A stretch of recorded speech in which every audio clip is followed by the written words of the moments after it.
छत्रपती संभाजी महाराजांचा संस्कार आचार विचार घेऊनच जन्माला येणार आहे.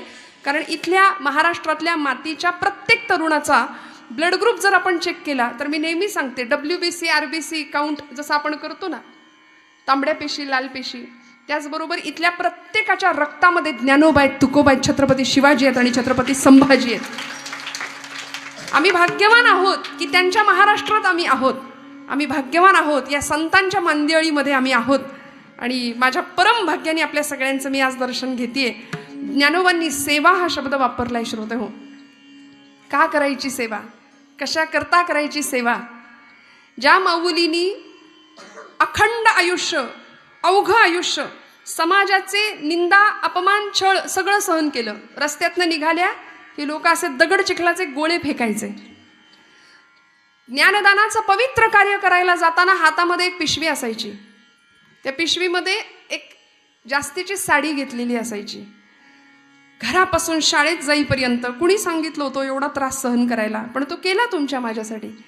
घरापासून शाळेपर्यंत जाईपर्यंत सगळी साडी चिखलानं माखलेली असायची. सगळी साडी खराब झालेली असायची. तिथं जाऊन ती साडी बदलायची.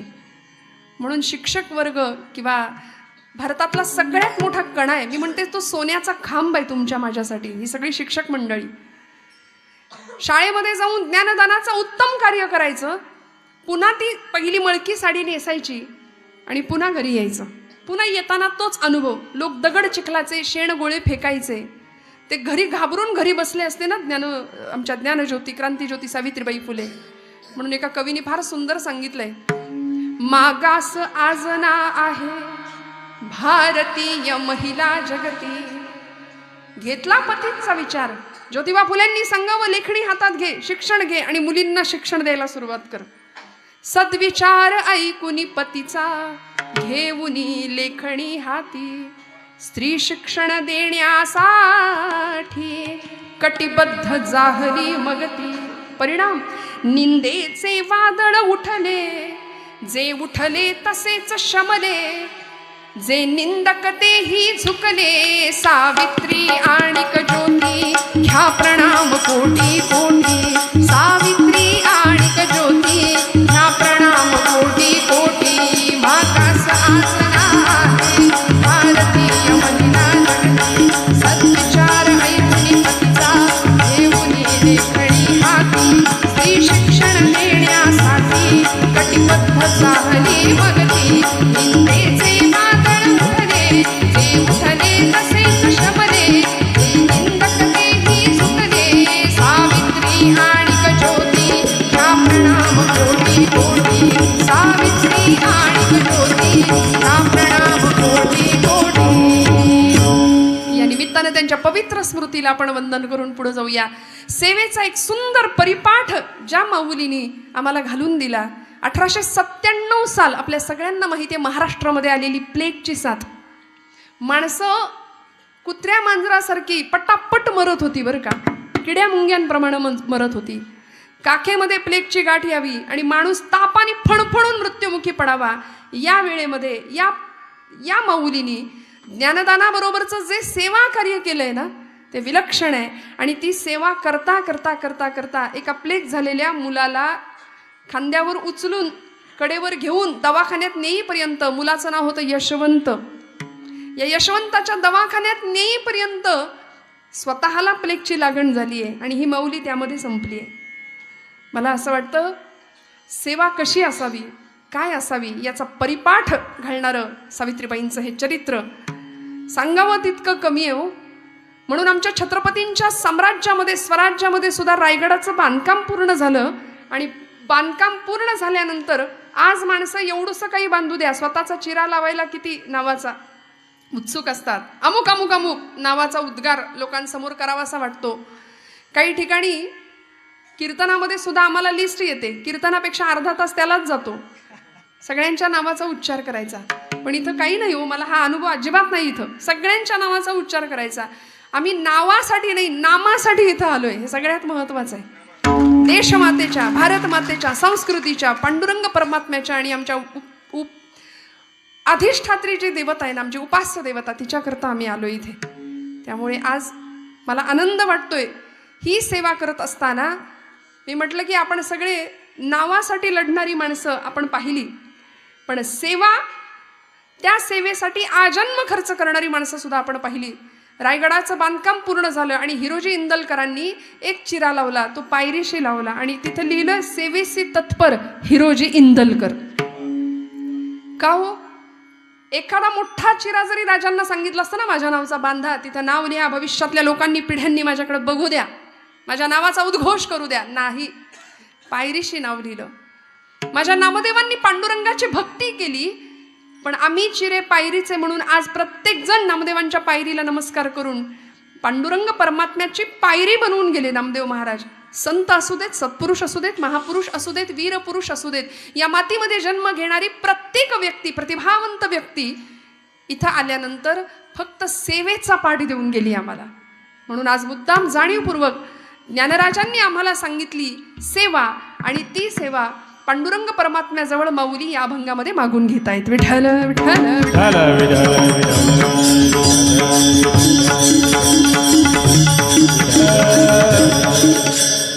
तुझी सेवा करीन मनोभावे. 12व्या शतकापासून ज्ञानोबांनी जो भक्तीचा जागर मांडलाय की नाही, त्या जागरामध्ये पुढच्या काळामध्ये नामदेव महाराज आले. नामदेवांनी ज्ञानाचा, भक्तीचा प्रसार प्रचार इतका केला की ते नाम पांडुरंगाला भेटायला जावं, वडिलांनी सांगावं, नाम्या पांडुरंगाला माझा नैवेद्य अर्पण कर, आजच्या दिवशी तू काम कर माझं नैवेद्याचं. परमात्मा म्हणायचे, नामदेव महाराज म्हणायचे, बाबा मी एवढूसा लेख कसा जाऊ पांडुरंगाकडे, जा म्हणायले. आणि लक्षात ठेव, पांडुरंग देव जेवल्याशिवाय तू जेवायचं नाही, हा 5 वर्षाच्या लेकराला दिलेला उपदेश होता. देव जेवल्याशिवाय आपण जेवायचं नाही. नामदेव महाराज म्हणाले, हो बाबा. दामाशेटी निघून गेले. दुसऱ्या दिवशी पहाटेच्या वेळी नामदेव महाराजांनी उठावं, सकाळी सकाळी आईच्या मागे टुमणं लावावं, आई लवकर जेवायला तयार कर, लवकर जेवायला तयार कर, मला पांडुरंगाला नैवेद्य अर्पण करायचंय. घेतलं भोजनाचं ताट, निघाले दुडू धावत रावळात. माध्यान्नीची वेळ, सकाळी उठल्यामुळे स्वतःला भूक लागलेली, आणि राऊळामध्ये पोहोचल्यानंतर असं मंडल केलं, ताट ठेवलं, पाणी फिरवलं आणि पांडुरंगाला म्हणले, करा सुरुवात. एवढ्याशा अर्जवानी देव जेवणार आहे का हो? आमच्या घरातलं 5 वर्षाचं लेकरू आठवून बघा, एवढूसा अर्जव केल्यानंतर देव जेवेल का? तुमच्याकडून कधी जेवलाय? आपल्याकडून पांडुरंग कधी जेवलाय का? नाही. नामदेवांकडून जेवले, कारण नामदेव महाराज रडले, पांडुरंगासाठी रडले. आम्ही रडत नाही, आम्ही आमच्या लेकरा बाळांसाठी रडू, आम्ही आमच्या प्रपंचासाठी रडू. सावरकर ब्रायटनच्या समुद्र किनाऱ्यावर हिंद मातेसाठी, मातृभूमीच्या मुक्ततेसाठी रडले. महात्मा ज्योतिबा फुले, सावित्रीबाई फुले रडल्या. जिजामाऊली 350-400 वर्षाचा गुलामीचा अंधकार पाहिला आणि मनामध्ये विचार आला की हे कोण सगळं दूर करेल, म्हणून आई जगदंबेकडे साकडं घातलं की मला असा पुत्र दे. रडल्या का? माझ्या लोकांचा उद्धार व्हावा. मग ती देशभक्ती असू दे, देवभक्ती, दोन्हीकडे आर्तता लागेल. नामदेव महाराजांनी पांडुरंगाला सांगितलं, देवा आता जर जेवला नाहीस ना तर घरातलं लाकूड आणीन म्हणले, चुलीतलं. आपली आई जे आपल्याला करते ना ते सगळं तिथं चाललं होतं. बऱ्या बोलानं जेव, नाहीतर आई जसं मला मारते तसा मार देईन म्हणले. शाणं बाळे की नाही माझं, शाणं बाळे, जेव बरं, जेव बरं, जेव बरं करून पांडुरंगाला जेवायला घालतायत. पांडुरंग हले ना, बोले ना. कटेवरी हात तुझे, विटेवरी पाय, कटेवरी हात तुझे, विटेवरी पाय, कटेवरी हात तुझे, विटेवरी पाय, कटेवरी हात तुझे, विटेवरी पाय. पंढरीच्या पांडुरंगा, पंढरीच्या पांडुरंगा, पाहतो सिकाय, कटेवरी हात तुझे, विटेवरी पाय, कटेवरी हात तुझे, विटेवरी पाय. देवरी हात विटेवरी पाय, कटेवरी हात विटेवरी पाय.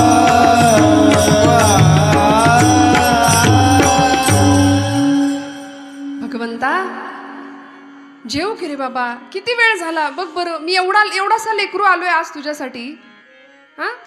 आणि चवण्या ढवण्या लावलेस वय, नखरे करतोस वय, जेव. परमात्मा हलेना बोलेना. आणि एक क्षण असा आला, 5 वर्षाचं लेकरू आहे, अलौकिक सिद्धी मिळवली 5व्या वर्षी नामदेव महाराज सांगतात, पांडुरंगा आता जर जेवला नाहीस ना तर इथं या तुझ्या पायरीवर डोकं आपटून जीव देईन म्हणाले, संपवेन. आणि पायरी धरली, डोकं आपटणार, थाडकन डोक्याला लागलंच नाही, हातात डोक्याखाली मऊसर हात लागला आणि गाभाऱ्यातनं आवाज आला, नाम्या अरे दगडाचा देव कधी जेवतो का रे? नामदेव महाराज म्हणले, दगडाचा देव कधी बोलतो का रे? बोललास? चाटून पुसून स्वच्छ करायला लावलं ताट. का हो? कारण ज्ञानदेवांनी सांगितलेला भक्तीचा संस्कार पुढच्या काळामध्ये होता. सेवा कशी करायची, भगवंताकडून सेवा करून मागून कशी घ्यायची, की मला तुझी सेवा घडू दे. आणि हेच ज्ञानोबा माऊली आम्हाला पुन्हा पुन्हा सांगतायत अभंगाच्या प्रथम चरणापासून. तुझी सेवा करीन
करीन मनो भावे, तुझी सेवा करीन मनो भावे.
तुझी सेवा करीन मनोभावे, माझे मन गोविंदी रंगले. माऊलींनी असं सुंदर देखणं मागणं मागितलंय श्रोते. आम्हाला सेवा करायची, शब्द वापरला मनोभाव. 5 प्रकारचे भाव आहेत म्हणाले. शांत भाव आहे, सख्य भाव आहे, दास्य भाव आहे, वात्सल्य भाव आहे आणि माधुर्य भाव आहे. सर्व प्रकारांनी आम्हाला सेवा करायची आहे आणि मनातनं सेवा तेव्हाच घडेल. सेवा करावी नाही लागणार, सेवा आपोआप घडेल. मला सांगा, आपण इथे आलात, खूप आग्रह झाला का? ओढून ताणून आणलं का कुणी इथं तुम्हाला?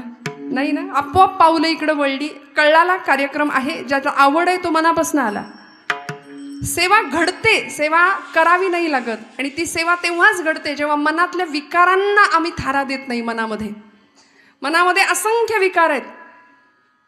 या षड विकारांना जेव्हा हकलून देऊ ना, तेव्हा परमात्मा इथं प्रतिष्ठित होईल आणि मग सेवा घडेल, आपोआप घडेल. 5-6 विकार आहेत तुमच्या माझ्या आतमध्ये. कुठले कुठले विकार आहेत? आमच्या जनाबाईंनी सुद्धा याच अंतर्गत एक मागणं मागितलंय पांडुरंगाकडं. म्हणाले, हे सगळे विकार मरू देत. महाराष्ट्राचं कुलदैवत आहे खंडोबराय, या खंडेरायाकडे मागणं मागितलेत. खंडेराया तूज करीते नवसू. नवसच केला माऊलींनी, जसा नवस केला ना तसा यांनी नवस केला, अनेक संतांनी केले. खंडेराया तूज करीते हलवू नका, करीते नवस. खंडेराया तूज करीते नवसू. खंडेराया तूज करीते नवस. मरुदे सासू खंडेराया, मरुदे सासू खंडेराया. खंडेराया तूज करीते नवसू. खंडेराया तूज करीते नवसू. खंडेराया तूज करीते नवस. खंडेराया तूज करीते नवस. सासू मेल्यावरी तुटे न आसरा, सासू मेल्यावरी तुटे न आसरा. आता मरू दे सासरा खंडेराया, या मरू दे सासरा खंडेराया. खंडेराया तूज करीते नवसू. खंडेराया तूज करीते नवस. खंडेराया तूज करीते नवस. सासरा मेल्यावरी होईल आनंद. महिला वर्गाला इतका आनंद झाला, बाई बाई बाई, आमच्या मनातलंच गाणं काढलं जनाबाईंनी. सासू मरू दे, सासरा मरू दे, नणंद मरू दे. आता मरू दे नणंद खंडेराया, बया मरू दे नणंद खंडेराया. खंडेराया तूज करीते नवसू. खंडेराया तूज करीते नवसू. खंडेराया तूज करीते नवस. खंडेराया तूज करीते नवस. काय गंमत आहे, जनाबाईंनी असा आगळा वेगळा नवस खंडेरायाला का केला असेल?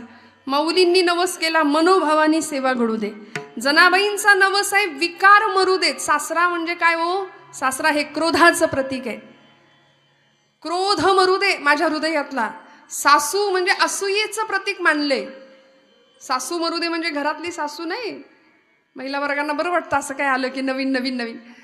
नणंद मरू दे, ते तर कधीच जुळत नाही आमचं. पण ही नणंद मोहाचं प्रतीक आहे. आमच्या इथला मोह, असूया, मत्सर, द्वेष, क्रोध या कशालाच थारा नाही आमच्या हृदयामध्ये आम्ही देत ना, तेव्हा तुमच्या माझ्याकडून सेवा घडते. आणि ही सेवा घडावी लागेल. भगतसिंग, राजगुरू सुखदेव, अनंत कान्हेरे, मदनलाल धिंगरा, मंगल पांडे ही सगळी मंडळी हुतात्मा झाली, बलिदान दिलं गेलं देशासाठी, स्वातंत्र्यासाठी. भगतसिंग अगदी ऐन तारुण्यामध्ये, फासावर जाण्याचं वय नव्हतं, हातामध्ये भगवद्गीता होती शेवटच्या क्षणाला. त्या फाशीच्या तख्ताचं चुंबन घ्यावं, आम्ही अमर हुतात्मे त्यांना म्हणतो. आज दुर्दैवानी आमच्या समोरचे आदर्श बदलले. भगतसिंग अगदी 23 वर्षाचं, 22-23 वर्षाचं वय आहे. इंद्रायणी भीमेच्या काठावर मरणाला, मृत्यूला निधड्या छातीने सामोरा जाणारा या देशाचा युवराज छत्रपती संभाजीराजे. इंचावर औरंगजेबाने तुकडे केले होते देहाचे. 40 दिवस अतोनात हाल केले, अतोनात. झाडाला रंधे लावतात ना तसं देहाला कातडी सोलली होती. कोशिंबिरीसाठी काकडी सोलतात तशी. भयानक मरणप्राय यातना सहन केल्या. तो औरंगजेब म्हणत होता, बाकीची मंडळी म्हणत होती, अबे इसके हाँ में हाँ मिलाओ बाद में भाग जाना. पण 32 वर्षाचे आमचे छत्रपती संभाजी महाराज नाही हो, नाही, ब्रीद घेतलं होतं. समर्थ रामदास स्वामींनी सांगितलंय ना, शिवरायांचे कैसे बोलणे, शिवरायांचे कैसे चालणे, शिवरायांचे सलगी देणे कैसे असे. एवढंच नाही, याहून करावे विशेष तरीच म्हणवावे पुरुष. याच्यापेक्षा काही वेगळं करता आलं तर राजे तुम्ही करा. म्हणून मनातल्या मनात अखंड मुखातनं शब्द येत होता, जगदंब जगदंब जगदंब. डोळ्याला औरंगजेब नजर देऊ शकत नव्हता, इतके विलक्षण करारी डोळे होते त्या परिस्थितीमध्ये संभाजीराजांचे. पण ते डोळे सहन होईना, जगदंबचा उच्चार सहन होईना, म्हणून जीभ छाटावी, एखाद्या हशमाला लाल बुंद साळ्या करून तापवून त्या डोळ्यामध्ये घुसवून डोळ्यांची राख करावीशी असं सांगावं. आणि त्याही परिस्थितीमध्ये शांत असा कणातीला कान लावून बसायचा औरंगजेब. आता विवळेल हा, मग विवळेल, ऐक आ आ असा उच्चार करेल आणि मी ऐकेन, त्याच्यासाठी असा तरसलेला असायचा. पण नाही हो, सेवेचं व्रत हातात घेतलं, छत्रपतींचा वारसा हातामध्ये घेतला, 40 दिवस मरणप्राय यातना दिल्या आणि मग इंद्रायणी भीमेच्या काठाला आमच्या वडूजवळ आणलं. इंचावर पायाकडून तुकडे करायला सुरुवात केली. आपण हे ऐकू शकतो, फक्त ऐकताना आम्हाला त्रास होतो, बोलताना त्रास होतो, ऐकताना आपल्याला त्रास होतो. प्रत्यक्षात काय झालं असेल. आणि त्या छत्रपतींच्या महाराष्ट्रामध्ये जी व्यक्ती धर्मासाठी गेली, जी व्यक्ती धर्मासाठी जगली, धर्म हे एकमेव ब्रीद समोर ठेवलं, या राष्ट्राचं कल्याण एकमेव ब्रीद समोर ठेवलं, त्या राष्ट्रामध्ये आम्ही खुशाल धर्माला बाजूला ठेवतो आणि आचरण करतो. आमच्या हातून सेवा कशी घडेल मला सांगा. ज्या ज्ञानोबांनी असा वारसा आम्हाला दिला विठ्ठल भक्तीचा, सुंदर परंपरा घालून दिली, ज्या छत्रपतींनी त्या भक्तीला शक्तीची जोड देऊन भक्ती शक्तीचा सुरेख संगम या महाराष्ट्रामध्ये आणला. आणि या परिस्थितीमध्ये आज आम्ही घराघरामध्ये धर्म शिक्षण द्यायला विसरलो. छत्रपतींचे वारसदार आम्ही स्वतःला म्हणून घेतो, पण आमच्या घरामध्ये धर्म शिक्षण नाही. मुलीला हातामध्ये बांगडी घाल म्हटलं तर तिला राग येतो कधी कधी. घरामध्ये संध्याकाळ झाली की दिवे लागणीला सगळ्यांनी एकत्र बसलंच पाहिजे, हा परिपाठ आहे तुमच्या माझ्या संस्कृतीचा. सनातन वैदिक धर्मातली आम्ही मंडळी आहोत, परंपरेची. पण बसतं का हो आज कुणी? संध्याकाळ झाली की सगळे बाहेर. उलटय, परवा फार मोठा सण झाला आमच्याकडे. कुठला सण झाला ना? 31 डिसेंबर. सगळ्या महाराष्ट्रात वा रे वा, काहीतरी खरकट खातो लोकांचा आम्ही. कसले सण साजरे करता हो? मी म्हटलं होतं 31 डिसेंबर हा महाराष्ट्रामध्ये सगळीकडे भजन आणि कीर्तन साजरा करूनच झाला पाहिजे 31 डिसेंबर. त्याशिवाय आम्ही महाराष्ट्रीयन नाही, त्याशिवाय आम्ही ज्ञानोबा तुकोबांचे वारसदार नाही. कारण आमच्या जगण्या वागण्याचं रसायन आहे ज्ञानोबा तुकोबा. इथल्या प्रत्येक मुलाच्या रक्तामध्ये ते संस्कार असलेच पाहिजेत. त्याच्या आधी 25 डिसेंबर. बरं, लेकरांनी घातल्या लाल टोप्या इथपर्यंत ठीक आहे, आईवडिलांनी पण म्हणजे त्यांच्या बुद्धिमत्तेची दृष्ट काढावी मीठ मोहऱ्यांनी, असं मला कधी कधी वाटतं. कुठे चाललो आम्ही? मग या सगळ्याचा विचार करावा. म्हणून मला या शाळेचं विशेष कौतुक वाटलं की इथे पालक आणि लेकरं एका विचाराखाली, एका छत्राखाली एकत्र येत आहेत, संस्कृतीचा जागर घालतायत आणि आपण सगळे त्याला अतिशय सुंदर पद्धतीने साथ देत आहेत. दृष्ट लागेल असा उत्सव आहे श्रोते हो. माझ्या परम भाग्याने आपल्या सगळ्यांच्या दर्शनाचं आज मला भाग्य मिळालंय. माऊलींनी पांडुरंगाकडे सेवा मागितली, तुझी सेवा करीन मनोभावे. शब्द वापरला मनापासून, उगीच आपलं करायचंय म्हणून नाही. असाच एखादा उत्साही कार्यकर्ता असतो बघा, भक्तीमध्ये, देशसेवेमध्ये, समाजसेवेमध्ये, त्याला काहीतरी करायचं असतं. मी असं करीन, मी तसं करीन, मी याव करीन, त्याव करीन. पारावर बसतो, हातामध्ये पत्ते असतात, या देशात क्रांती झाली पाहिजे, हातात पत्ते, हातामध्ये कॅरम आहे, हातामध्ये मोबाईल आहे. मोठा माणूस घरातलं काहीतरी सांगतंय, बाबा रे ऐक ऐक. पितृतुल्य एखादी व्यक्ती 16-17 वर्षाच्या पोराशी काहीतरी बोलत असते, काहीतरी संवाद करत असते. हे घराघरातलं दृश्य आहे. त्याच्या हातात मोबाईल आहे, तो वर बघायला सुद्धा तयार नाही. जुना काळ होता, आपण सगळी मोठी मंडळी आहात, आपण इथे माझ्या वयाच्या, माझ्यापेक्षा मोठ्या महिला वर्ग आहे. मला सांगा, घरामध्ये कुणी पुरुष वर्ग आला तर पटकन सोफ्यावरनं उठणं, उभं राहणं, ही संस्कृती होती, हा आचार होता. आता नाही, कसेही लोळतात, येऊ दे वडील, येऊ दे, नाही तर आजोबा येऊ दे. हातामध्ये मोबाईल आहे, वडील सांगतायत अरे ऐक मी काय म्हणतोय, अरे ऐक मी काय म्हणतोय, त्याचं तोंड मोबाईलमधनं बाहेर नाही. शेवटी अरे ऐक माझं काय आहे म्हणून 100 आठ्यांचं जाळं इथं आणायचं. आणि मग वडिलांना उलट, मला सांगा या सगळ्यातून आम्हाला काय मिळणार आहे? कसं कळणार हू आय एम? कसं कळणार what is the mission of my life?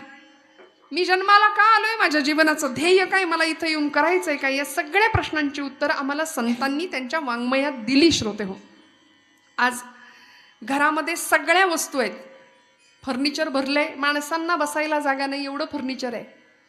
सगळे एकदम all is well. Sofa set, kitchen set.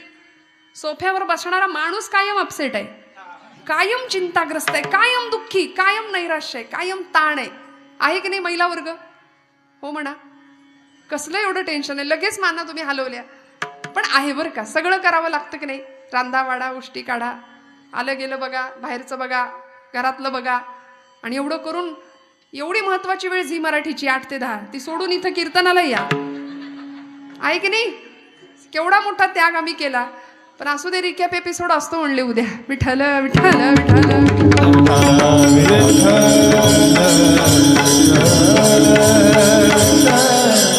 त्यामुळे काही काळजी नाही, आम्ही तोही आस्वाद घेतो नाही का. उद्या टीव्हीला डबल एपिसोड असतात का नाही ते. पण तरी सुद्धा महिला वर्गाचं कौतुक या करताय की सेवा कशी करावी हे त्यांना सांगावंच लागत नाही लागत सांगावं. माऊलींनी सेवा पांडुरंगाची मागून घेतली. आज माझा महिला वर्ग स्वतःचं घरदार सोडून, स्वतःच्या मातापित्यांना मागे टाकून इथे येतो. तुमचा संसार फुलवतात, त्या कुठल्याही प्रकारची तडजोड करायला तयार असतात. मी आताच्या मुलींबद्दल नाही बोलत आहे, मी आताच्या मुलींबद्दल नाही, पण आमच्या 60-70च्या एखाद्या मावशीला विचारा, काडीला काडी जोडून प्रपंच करून दाखवला तिने. कधीच तडजोड नाही, कधी बोटं नाही मोडली. आमच्या वडिलांना नव्हती अक्कल, काही पण बघून दिलंय आणि त्यांनी खडे मोडले नाहीत, कधीच खडे फोडले नाहीत. सगळं स्वीकारलं, सगळं सहन केलं आनंदाने. मला असं वाटतं सेवेचा पाठ या माता वर्गाकडून घ्यावा. म्हणून ज्ञानोबांना सुद्धा जगाने विश्व माऊलीचा दर्जा दिला की नाही. माऊली म्हटलंय, एवढ्याशा 16 वर्षाच्या लेकराला विश्व माऊली म्हणून दर्जा दिला. का हो? मनोभावानी सेवा कशी करायची याचा पाठ संतांनी आम्हाला घालून दिला. त्यांच्या ग्रंथामध्ये तुमच्या माझ्या सगळ्या प्रश्नांची उत्तरं सुद्धा दिली. आम्ही विनाकारण बाकीचे वर्कशॉप करायला जातो. मी ठोंबरे सरांना मनापासून धन्यवाद देईन की आज कीर्तनाच्या माध्यमातून, व्याख्यानांच्या माध्यमातून, अन्य प्रबोधनाच्या उपक्रमाच्या माध्यमातून ही खऱ्या अर्थी कार्यशाळा आहे, मोठी कार्यशाळा, हे वर्कशॉप आहे मुलांना घडवण्याचं, मुलांवर संस्कार करण्याचं. शालेय शिक्षणा व्यतिरिक्त काहीतरी वेगळं आम्हाला त्यांना देता यावं, हा उत्तम पाठ तुमच्या सगळ्यांच्या डोक्यात आहे. कारण होतच असो, लॉर्ड मेकॉले नावाचा जो इंग्रजी तत्ववेत्ता भारतामध्ये आला ना इंग्रजांच्या बरोबर, त्यांनी पहिल्यांदा काय बघितलं असेल तर भारतातली शिक्षण व्यवस्था बघितली. म्हणाले, भारताची शिक्षण व्यवस्था इतकी विलक्षण आहे की या भारतावर आम्ही या शिक्षण व्यवस्थेमुळे सत्ता गाजवूच शकत नाही कधी. हे इंग्रजांना कळालं होतं 150 वर्षापूर्वी. त्याच्याही आधी 16व्या शतकापासूनच इंग्रज इकडे यायला लागले होते रिकामी आगबोटी घेऊन. इथला ताग, इथलं लोखंड, इथलं सोनं भरभरून नेत होते बोटीमध्ये आणि आमचा स्वाभिमान स्वतःच्या टाचेखाली तुडवून टाकत होते. शिक्षणास हेतू नाही धर्म संस्कृती बुडवावी हेतू इंग्रजांचा. कुठल्याही प्रकारचा धर्म इथल्या देशातल्या मुलांना नसला पाहिजे किंवा त्या धर्माचं ज्ञान नसलं पाहिजे, या एका जाणीवेनी इंग्रजांनी इथली पहिली शिक्षण पद्धती बदलली. नुसती बदलली नाही, अनेक लोक आले, आक्रमक आले, मुघल आले, सुलतान आले, लुटारू आले. इथे तक्षशिला, नालंदा नावाची विद्यापीठ होती आमच्या भारतीय या मातीमध्ये, जाळली अक्षरशः लोकांनी. 6-6 महिने पुस्तकं जळत होती. श्रोते हो, 6-6 महिने पुस्तकं जळत होती. इतकं ज्ञान भारतीय संस्कृतीच्या आचारांचं, विचारांचं होतं. आणि एवढं करून लुटारूंचंच आम्ही गुणगान गातो, जो जीता वही. वाटलंच मला, मी तेच वाक्य म्हणतेय की आम्ही लुटारूंचं गुणगान गातो, जो जीता वही सिकंदर. छे, आजपासून म्हणी बदलायच्या. जो जीते वही छत्रपती शिवाजी महाराज, जो जीता वही महाराणा प्रताप, जो जीता वही पृथ्वीराज चौहान, जो जीता वही राजा विक्रमादित्य. अरे कितीतरी नाव आहेत, ह्या भरपूर यादी आहे आमच्याकडे. एक जरी नाव आम्ही उच्चारलं ना तरी असा रोमांचित होतो आम्ही. ऊर अभिमानाने भरून यावा असे व्यक्तिमत्व या मातीमध्ये होऊन गेली. आम्ही कशाला फुटक्या लुटेरूंची नावं. आज पर एवढ्या दिवसानंतर सुद्धा ते इतकं डोक्यात पक्क बसलंय ना, जो जिता वही सिकंदर. लुटारू होते हो, इकडे आले होते रिकामे हाताने, चोरून नेलं सगळं. एक दिवस असा होता, एक काळ असा होता की इथल्या घरातनं सुवर्णाचा धूर निघत होता, प्रत्येक घरातनं सोन्याचा धूर निघायचा. परक्यांनी यावं, लुटून न्यावं. नामदेवांच्या नंतर एकनाथ महाराजांचा जो काळ आला ना, त्या पाठोपाठ आमचे तुकोबा आले. नाथांच्या काळात तर इतकं भीषण भयान वास्तव होतं. सगळीकडून यवनांची आक्रमण होती. 5 पातशाह्यांची निर्मिती महाराष्ट्रात त्याच काळात झाली होती. आणि हे सगळं ऐकायचं सोडून आम्ही कीर्तनामध्ये 2 तासाच्या कीर्तनात जर विनोदाची अपेक्षा करत असू ना, तर आमच्या आयुष्याचा हसू करून घेऊ आम्ही. मला माफ करा. विठ्ठल विठ्ठल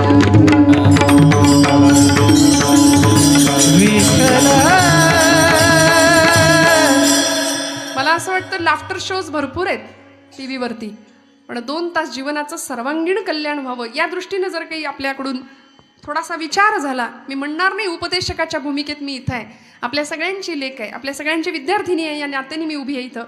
पण मला एवढंच वाटतं की 2 तास प्रचंड आयुष्यातले मोलाचे क्षण तुमच्या माझ्यासाठी आहेत. म्हणून रिलॅक्स होऊन पूर्ण जीवनाचं तत्वज्ञान इथे या धर्ममंडपाखाली घ्यायचं आपण. आणि मग त्यानंतर आम्ही काय करायचं, आमचं वर्तन कसं असलं पाहिजे, यानुसार थोडासा विचार झाला पाहिजे. माऊलींनी मनापासून सेवा करा, मनापासून माझ्याकडून तुझी सेवा घडू दे, हे जर पांडुरंगाकडे मागणं मागितलंय, तर तुम्हाला मला सुद्धा सेवेचा पाठ शिकून घेतला पाहिजे.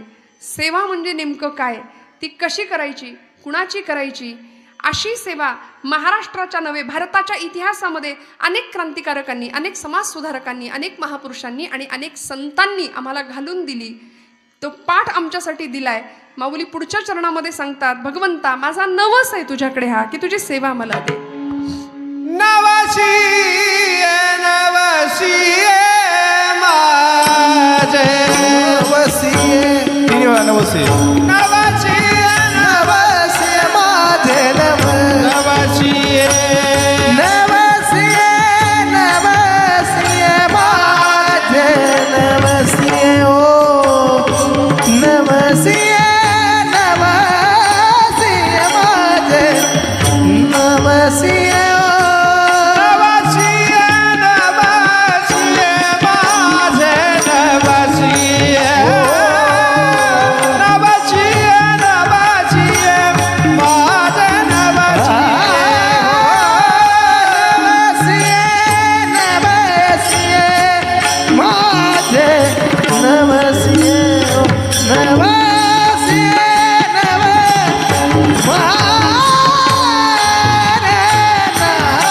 पंढरीचे दैवत विठ्ठल नवसी वो नवसी नवसी माझे नवसी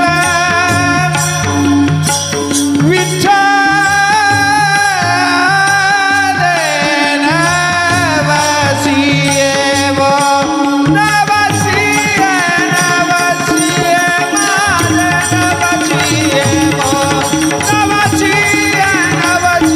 माझे नवसी.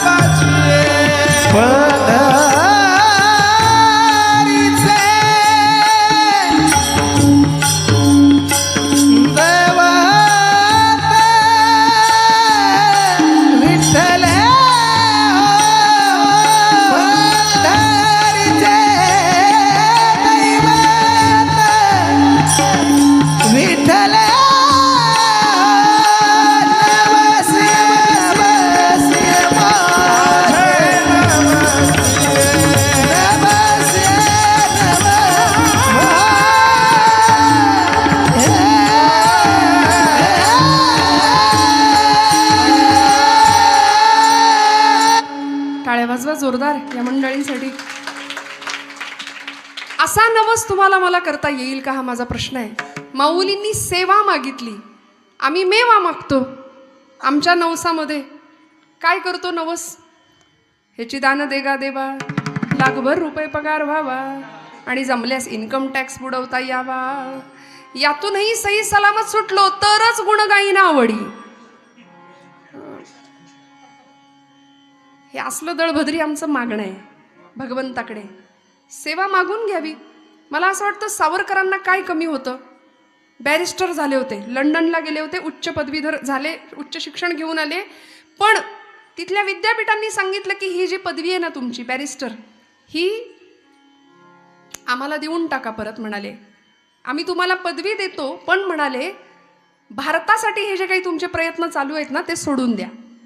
भारताच्या मुक्ततेसाठी जे प्रयत्न चाललेत किंवा भारताचं पारतंत्र्य मान्य करा आणि आम्ही कायमस्वरूपी भारतामध्ये सत्ताधीश राहू, तरच ही पदवी तुम्हाला मिळेल. सावरकरांनी अशी कागदाची ती गुंडाळी केली, नव्हे फाडून टाकलं, तोंडावर फेकलं. म्हणले चाल आईला विकून तुझ्याकडून पदवी घेऊ काय रे.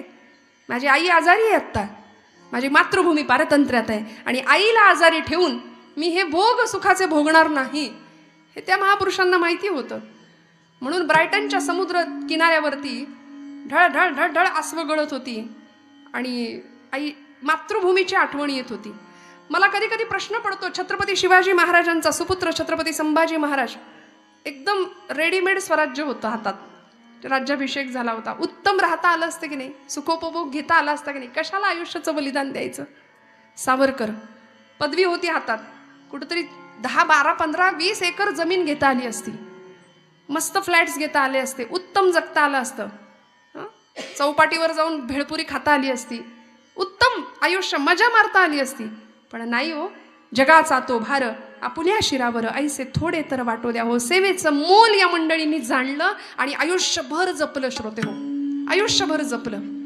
त्यामुळे बसले ब्रायटनच्या समुद्र किनाऱ्यावर आणि त्या मातृभूमीला सांगत होते, नेमजसीने परत मातृभूमीला, सागरा प्राण तळमळला, तळमळला सागरा. नेमजसीने परत मातृभूमीला, सागरा प्राण तळमळला, तळमळला सागरा. भूमातेच्या चरणतला तुझ. हलवू नका दादा, हलवू नका, बरं कमीच राहू द्या आवाज. भूमा हे समुद्रा, माझ्या आईचे पाय धुताना मी तुला पाहिलंय. बघा तुम्ही आमची भारत माता, तीनही बाजूनी समुद्र पाय धुतोय, तिचं चरण प्रक्षालन करतोय. तू माझ्याकडे फेसाळलेल्या लाटा दाखवून खदखद हास्य करू नको. म्हणाले या फेन मिशे हससी निर्दया कैसा. माझ्या भारत मातेचा सुपुत्र होता, आमचा पूर्वज होता अगस्ती नावाचा ऋषी, त्यांनी एका आचमनात तुला प्राशन करून टाकलं होतं. तू जर असा वागलास ना तर म्हणाले मी त्या ऋषीला सांगीन आणि तुला एका घोटात पिऊन टाकायला सांगीन. स्वतःच्या संस्कृतीचा, सनातनी परंपरेचा, विचारांचा किती अभिमान असावा माणसाला, तेव्हा सेवा घडते देशमातेची आणि भगवंताची. बरं का, इकडे आम्हाला अभिमान नाही. इंग्रज मानसिक शांततेसाठी भारतीयांकडे येत आहेत. बघा तुम्ही, त्यांना म्हणता सुद्धा येत नाही हरे राम हरे कृष्ण. ते बघा किती चाललंय त्यांचं. वेड्यासारखी मंडळी भक्तीमध्ये रममाण झाली, तासन तास भजनानंदीत तल्लीन होतात आणि आमची पोरं वराती समोर नाचणाऱ्यांच्या टोळ्या होत आहेत गावागावामध्ये. म्हणजे त्यांना बोलवणार आता प्रत्येक वेळी. ही परिस्थिती आहे, भीषण भीषण परिस्थिती आहे. थोडंसं जागं होऊया. घराघरामध्ये धर्मशिक्षणाची गरज आहे. हे धर्मशिक्षण नाही दिलं ना तर देहाचे 35 तुकडे व्हायला वेळ नाही लागत. मागचा इतिहास आठवा. लव जिहाद सारखा प्रचंड भीषण गंभीर प्रश्न समाजामध्ये आमच्या आजूबाजूला फार छुप्या पद्धतीने चालू आहे. खूप सावध आणि खूप जागरूकतेने जीवनाकडे या दृष्टिकोनाकडे पाहण्याची गरज आहे. श्रोते हो, आम्हाला का बरं यांनी सेवा केली, काय मिळालं, नवस आम्हाला सुद्धा असा करता यावा भगवंताकडं. एक नवस असा झाला होता बरं का छत्रपतींच्या इतिहासामध्ये.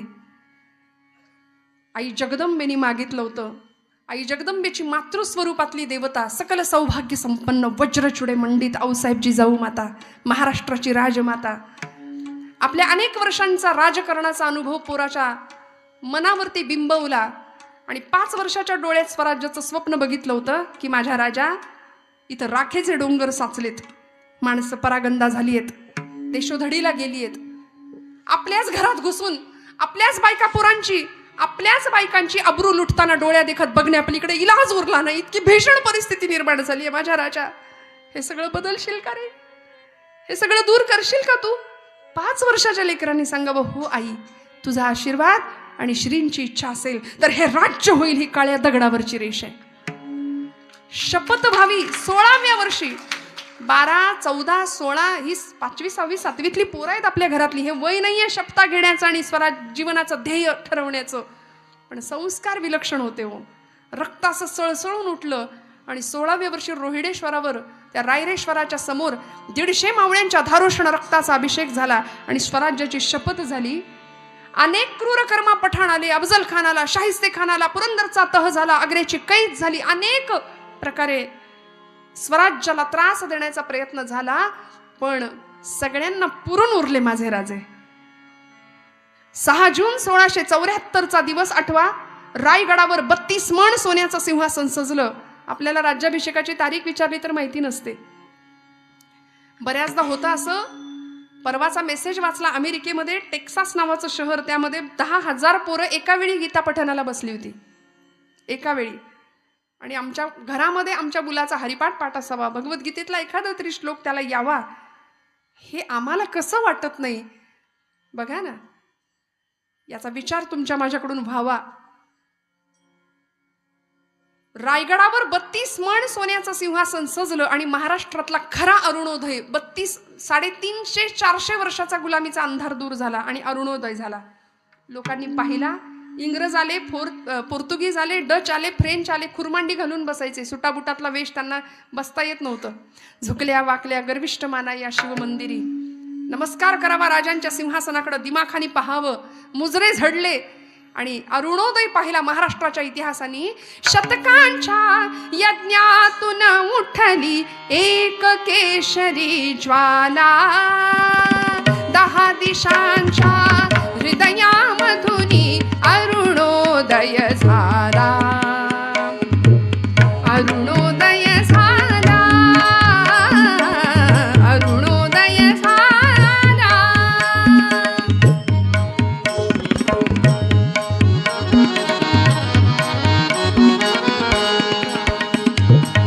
शिवप्रभूंची नजर फिरे गंगा सिंधू यमुना गोदा कलशातून आल्या. 7 नद्यांचं 7 समुद्रांचं जल माझ्या राजाच्या डोक्यावर अभिषिक्त होत होतं. सिंहासनावर जाण्याआधी पायघड्या पडत होत्या. प्रत्येक पायघडीमध्ये शिवबा राजांना या स्वराज्यासाठी बलिदान दिलेला एक एक मावळा दिसत होता. तान्हाजी मालुसऱ्यांचा चेहरा दिसला. तान्ह्या, गड आला पण सिंह गेला रे, तुझ्यामुळे हे स्वराज्य मिळाले. घोडखिंडीची पावनखिंड करणारे, आपल्या रक्ताने खिंड लढवणारे बाजी प्रभू देशपांडे दिसावेत. शिवबांनी सांगावं, बाजी प्रभू आपण होतात म्हणून हे स्वराज्य मिळालं. शहाजी राजांचा चेहरा दिसावा.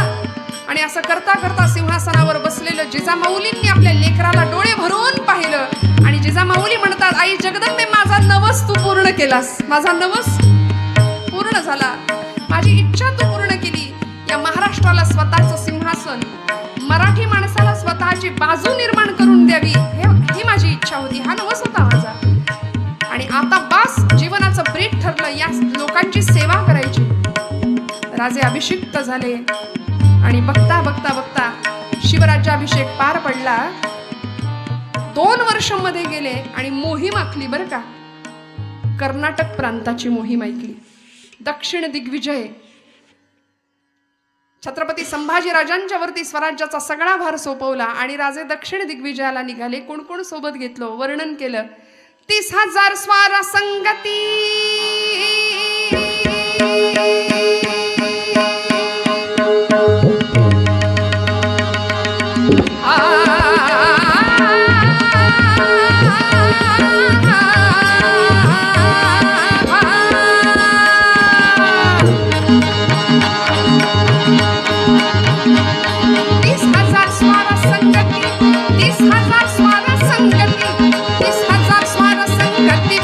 चालती काळाला भीती, खेती पायदळ 50,000, खेती पायदळ 50,000. हजार डौलन राज चाल भरदार हाजी जी डौलन राज चाल भरदार हाजी जिरजी जिरजी जिरजी जी सावत्र भाऊ आपला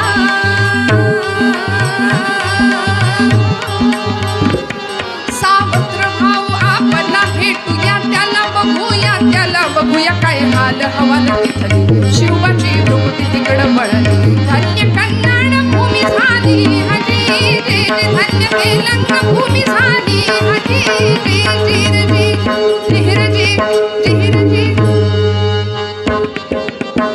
30,000 स्वार सोबत घेतले 30,000 50,000 पायदळ 30,000 घोडदळ झाले किती जागेत ना आपण सगळे नक्की मागे 80,000 लोक सोबत घेतले आणि राजे दक्षिण दिग्विजयाची मोहीम गाजवायला निघाले.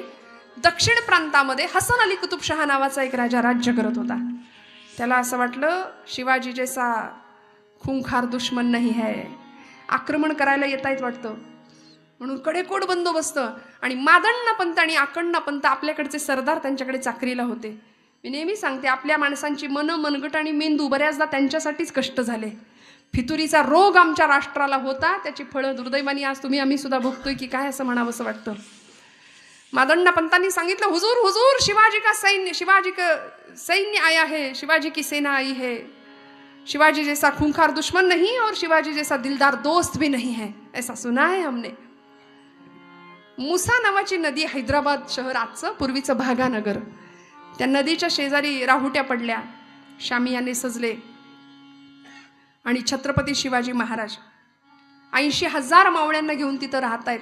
हसन अली कुतुबशहा म्हणतो याला जेवणाचं आमंत्रण देऊन आपल्या बाजूला वळतं करून घेऊया. पूर्वीपासून ही पद्धत आहे बरं का. विठ्ठल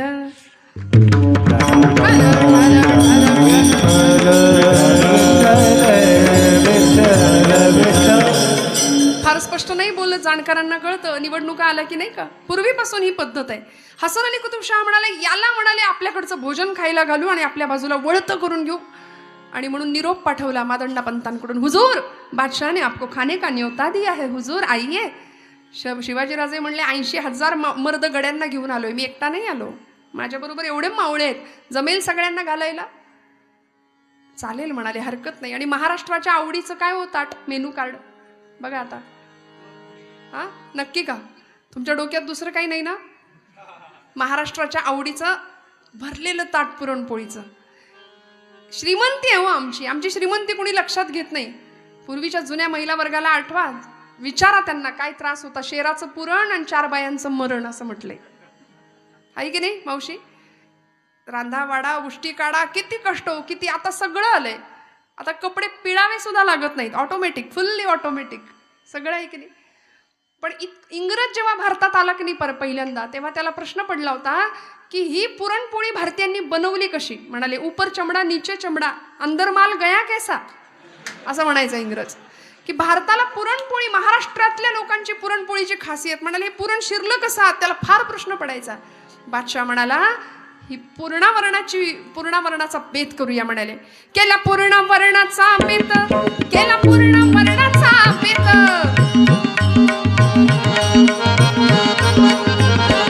केला पूर्णावरणाचा बेत, केला पूर्णावरणाचा बेत, केला पूर्णावरणाचा बेत. बसली पंगत शिवबा समवेत, एकेकाने खाल्ले 5 उंदे 4, बादशहाला घोर मनिहार.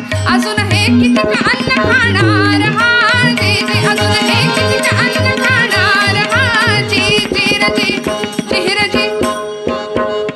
पूर्णावरणाचा बेत बादशाहाने करावा. आणि ही पंगत बसली होती 80,000 मर्द मावळ्यांची. बाप रे बाप. पाचुंदा एक शब्द आपल्याला माहिती असेल, पुरणपोळीचा पाचुंदा. आपण फक्त ऐकून ठेवा, आपलं ऐकूनच पोट भरतं. सोलापूरमध्ये पाचुंदा असतो का नाही ना, एक पोळी. आमच्या पुण्यासारखं नाही, पुरण शोधायला लागतं त्याच्यात कुठं आहे. वाढू का घालू का, वाढू का घालू का, याच्यातच सगळं जेवण संपतं, ताटापर्यंत येतच नाही. पण असं जेवण हो, पाचुंदा म्हणजे 5 पोळ्यांचा एक गठ्ठा ग्रुप बरं का. भरपूर पुरणाची एक मोठी पोळी, त्याच्यावर भरपूर तूप, त्याच्यावर दुसरी पोळी, त्याच्यावर भरपूर तूप, त्याच्यावर तिसरी पोळी तूप, चौथी पोळी तूप, 5वी पोळी, पाचुंदा. आणि असे एका एका मावळ्यांनी 5-5 पाचुंदे खाल्ले. करा हिशोब. तानाजी मालुसरे इतिहासात नाव आपल्याला माहिती आहे. तानाजी मालुसऱ्यांनी, श्रोते हो,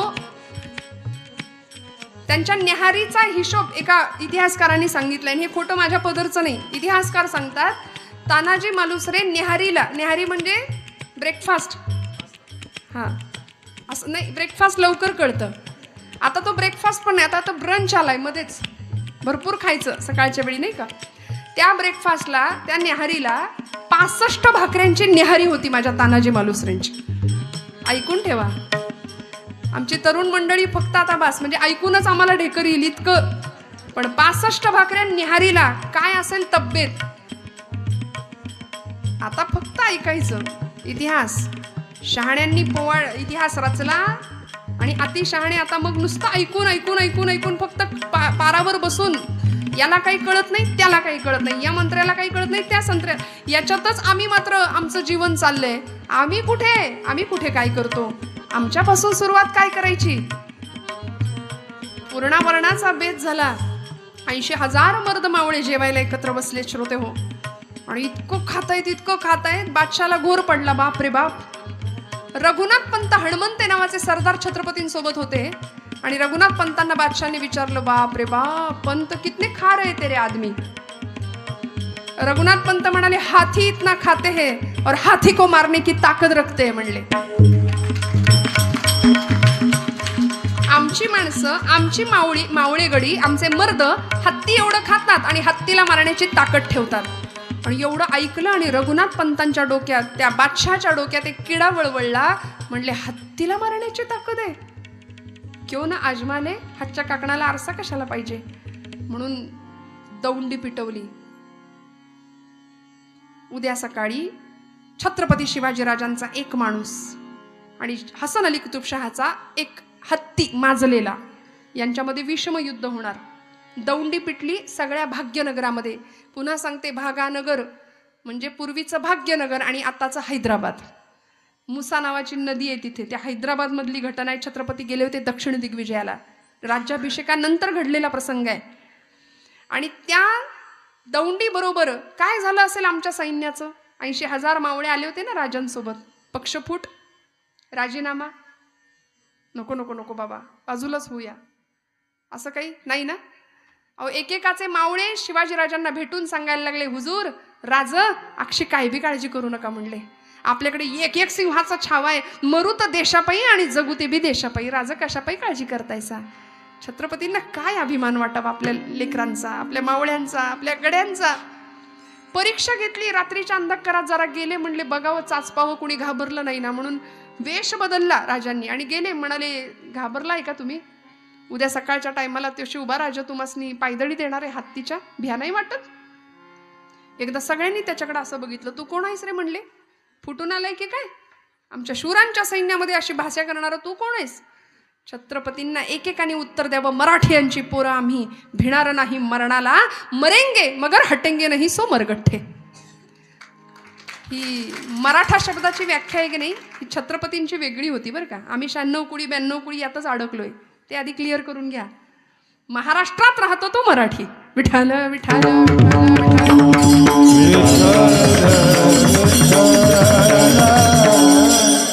आणि या इतक्या सुंदर उदात्त हेतूनी प्रत्येकाचं शरीर मन जिंकलं. प्रत्येकाने राजांचं मन जिंकलं. भला मोठा स्टेडियम, तो पिंजरा उभारला होता. लोण्यात माती कालवली होती. लोण्यात रात्रभर हत्तीला दारू पाजली होती. का. मदमत्त व्हावा, उन्मत्त व्हावा आणि समोर जो कोणी शिवाजीराजांचा मावळा येईल त्याला पायदळी तुडवून छत्रपतींची इब्रत मातीत मिसळावी. हा हसन अली कुतुबशहाच्या अंतरीचा कुटील डाव होता. 13 फूट उंचीचा हत्ती निवडला आणि 3.5 टन वजन होतं बरं का त्याचं. म्हणजे किती क्विंटल. जाऊ दे, घरी जाऊन हिशोब करूया. एवढ्या वजनाचा हत्ती, भला मोठा तो 15 फूट उंचीचा पिंजरा. 20 माणसांनी लोखंडी दरवाजा लावून त्याला आतमध्ये घातला. गजराज आगे बडो रोंदो पैरो तले असं म्हणून 80,000 मर्द मावळे आले होते मिरवणुकीने. ज्याला विजयाची खात्री असते ना, ते फॉर्म भरायला पण मिरवणुकीनेच जातात. बसले शेजारी शेजारी. तंग तुमानी परिधान केलेल्या केशरी शाली अंगावर फेटे घातले होते आणि यार म्या लढन तुला कोण बोलवतंय, म्या लढन हत्तीशी. ऐनवेळी ठरणार होतं, ऑन दी स्पॉट. कुणाला आधी नव्हतं सांगितलं तू लढशील म्हणून. आणि इकडे हसन अली कुतुबशहाचं 60,000 सैन्य, हिंदुस्थान पाकिस्तान जणू काही दोन असे पक्ष. आणि त्या 60,000 सैन्यांमध्ये चर्चा चालली आहे की बे तेरे को क्या लगता है, हाथी मरेगा या इंसान मरेगा. तो दुसरा म्हणला आपण को क्या करे, अपने को क्या करना है, कोई भी मरे, हाथी मरे या इंसान मरे. चित्रासारखं सगळं स्टेडियम स्तब्ध होतं. 80,000 मर्द मावळ्यांमध्ये नजर फिरत होती. 2 सिंहासनं तिथं होती बरं का. एक होतं हिरव्या किरमिजी रंगाचं मखमली सिंहासन आणि एक होतं दाट केशरी रंगाचं रेशमी सिंहासन. गुर्जबारदार लांब दाढी कुरवळत उभा आहे, त्याचा हातात सोन्याचा दंड घेतला आणि बादशाच्या आगमनाची वर्दी दिली. होशियार हसरत जिने सुभानी मुजफ्फर उल उमानी मशमुले मैदान रबियो शान शान बहादुर इफ्तिकार उद्दौला शान दौलत हुकूमत पनाह आस्ते कदम नतमर कदम वगैरे वगैरे वगैरे. तो काहीतरी बडबडला. तो बादशाह आला तिकडून. बादशाह बसला आपल्या सिंहासनावर आणि आपल्या रघुनाथ पंतांनी अक्कडबाज मिशीचा फक्कडबाज एक मावळा होता, त्याच्याकडे असं नुसतं नजरेने बघितलं आणि म्हणले तो इतका बोंबललाय, तुझा आवाज याच्या खाली येता कामा नाही. त्याने असा मिशीवर पीळ दिला, हातात सोन्याचा दंड घेतला आणि तो म्हणाला ते काय पाप्याचं पितर बोंबलणारे. म्हणला माझा आवाज लई तगडा आहे, अक्षी काळजी करू नका. राजा कुठपर्यंत आले तेवढं सांगा. राजांना निरोप गेला, पेहराव चढवला, अंगरखा घातला, अंगरखाच्या आत जॅकेट घातलं, चिलखत आवरण केलं, मंदिर लावला डोक्याला, मोत्यांचा चौकडा शिवगंध रेखाटलं, केशरी पाण्याचा शिडकावा अंगावर केला. जगदंब उदय असतो. 64 कवड्यांची देवीची भवानीची माळ गळ्यात घालत होते राजे. आईचा भुत्या होऊन हातात पोत घेऊन नाचत होते. सामर्थ्य आहे चळवळीचे, जो जो करील तयाचे, पण तेथे भगवंताचे अधिष्ठान पाहिजे. आधी अधिष्ठान म्हणून तुळजापूरची तुळजाभवानी आणि छत्रपतींचं आराध्य दैवत शंभू महादेव हे 2 देवत होती. तुकोबरायांसारखा समर्थ रामदास स्वामींसारखे सार्थ समर्थ गुरु लाभले होते, त्याशिवाय आयुष्यात यश नाही, लक्षात घ्या. आणि राजांनी पेहराव केला, निघाले. त्या मर्द मावळ्याला कळालं राजे येत आहेत. त्यांनी दंड हातामध्ये घेतला आणि संस्कृतामध्ये राजांच्या आगमनाची वर्दी दिली. सावधान प्रौढ प्रताप पुरंदर श्री श्री श्री क्षत्रिय कुलावतांस मुघल दल संहारक महाराष्ट्र भूषण छत्रपती शिवाजी महाराज. आणि वळवाचा पाऊस पडावा तशा सगळ्या स्टेडियम मधून टाळ्यांचा हा पाऊस पडला. हो राजे आले, एक एक एक एक दमदार पाऊल टाकत सिंहासनावर बसले. आणि ते हसन अली कुतुबशहाचं सैन्य म्हणलं अरे बाप रे बाप, आपण तो अपने राजा को बादशाह समजते थे मगर वो जोकर निकला इसके सामने. राजे येऊन बसले आणि मादंडा पंतांची नजर फिरायला लागली. निवडायचंय कुणाला तरी एकाला. कुणी घाबरलं नाही. फोटोत कसे आपण मानवर करतो ग्रुप फोटोत, तसा प्रत्येक जण असा बसला होता. मी मी मी मला मला बोलव मला बोलव. काय झालं असेल हो. आणि अशा प्रसंगामध्ये अचानक नजर गेली मादंडा पंतांची. खूण केली 3 आणि 2. एकदम कोवळं पोरग दिसलं, कारण ह्या बलदंड तब्येती सगळ्यांच्या. निवडलं एकदम बारकं पोरग, 22 वर्षाचं, 50 किलोच्या आसपास वजन असेल, फार नव्हतं. अगदी कोवळा तरुण वय. आणि त्या पोराला सांगितलं 3 आणि 2 असं खूण केली. क्रमांक 3 आणि 2. तिसऱ्या ओळीतला 2 नंबरचा स्वयंसेवक. त्यांनी जे नजर भिडवली तो म्हणला मी तयार आहे. तयार होऊन मैदानामध्ये आला. फेटा सोडून दिला, शाल टाकून दिली, तयार होऊन मैदानामध्ये आला. आणि रघुनाथ पंत म्हणाले अरे अरे अरे काय भुललासी वरलिया रंगा. याची कमजोर देहयष्टी यांनी पाहिली आणि फसले म्हणाले, फसले. तो जो तयार होऊन आला होता ना, लोखंडाचा दरवाजा उघडला गेला. त्याला आज जायची सूचना झाली. राजांना त्यांनी तिथनच मुजरा केला. राजा राजा जय भवानी, जय शंभू महादेव, जय भवानी राजा जय भवानी. राजा त्यांनी आतमध्ये जसा प्रवेश केला, दरवाजा बंद झाला. राजांनी अभय मुद्रा दिली. यशनमस्तू विजयी भव विजयी भव. कोण होता हो तो? आपल्या प्रतापगडच्या पायथ्याशी भुतोंडे नावाचं गाव आहे. त्या गावचं 22 वर्षाचं पोरग राजांच्या सैन्यामध्ये नुकतंच दाखल झालं होतं. येसाजी कंक त्याचं नाव. असा सुंदर गोटीबाज शरीराचा तरुण होता. काय लढावं, काय पराक्रम करावा. 22वं वर्ष. आता आमच्याकडे बघा, हे सोसत नाही ते झेपत नाही, हे जमत नाही ते जमत नाही. इतका नकार असतो. मी म्हणते निगेटिव्ह ज्यांच्याकडे एनर्जी आहे ना त्यांच्यापासून 2 फूट लांब राहायचं. कोरोनात कसं आपण डिस्टन्स मेंटेन करत होतो. नकार ज्यांच्या आयुष्यात भरलाय ना त्यांच्यापासून लांब राहायचं. कारण अशी मंडळी फार घातक असतात. आपल्यातली असलेली ऊर्जा खाऊन टाकायचं काम करतात ते. विठ्ठल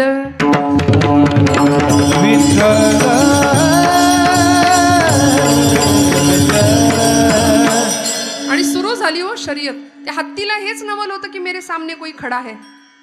कारण लोक असे गडबडा लोळायचे. गुन्हेगारांना पायदळी तोडवण्यासाठी त्याला वापरलं जायचं.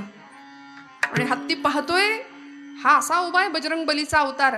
हत्तीने त्याला एका सोंडेनी थापेनी मारण्याकरता सोंड वर केली. फटका मारला.